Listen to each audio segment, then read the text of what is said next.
Okay. You rolling? You rolling?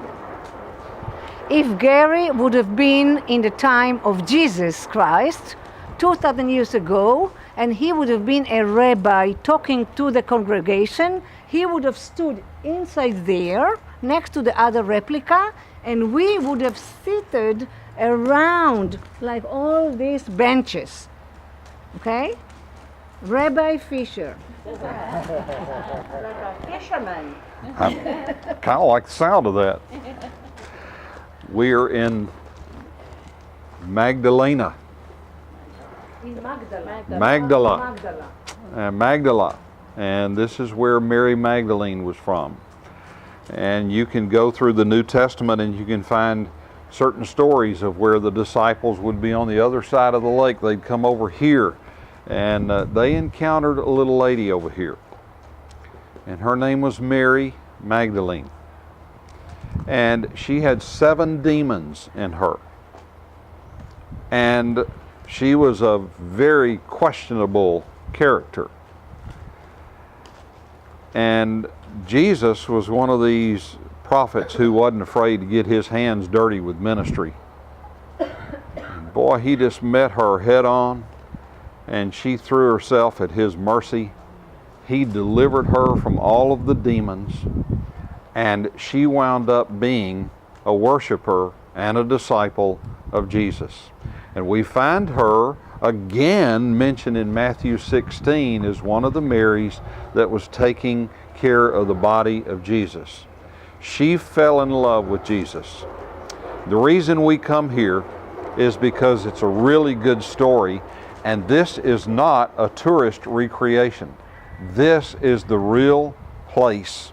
And as Irit said, if we had been in the 1st century, we would have been gathered here. The priest would have read from the scroll. And let me construct for you possibly what happened here. Jesus was probably invited to read from the scroll, and here's the Mary, and she's hearing all this, and it's starting to work on her. She submits to the Lord. He delivers her from the 7 demons, and somewhere right here close by, little Mary Magdalene got saved. Here.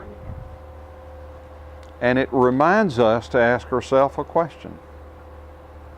Is he able to deliver us? Whatever you're dealing with, I can promise you it wasn't anywhere near as serious as what Mary Magdalene was going through.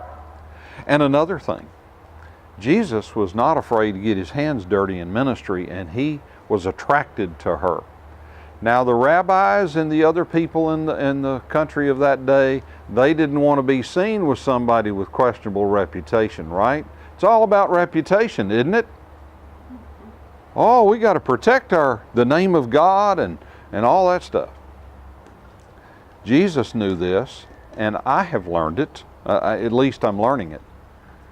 God does not want our help protecting his reputation. What does God really want from us?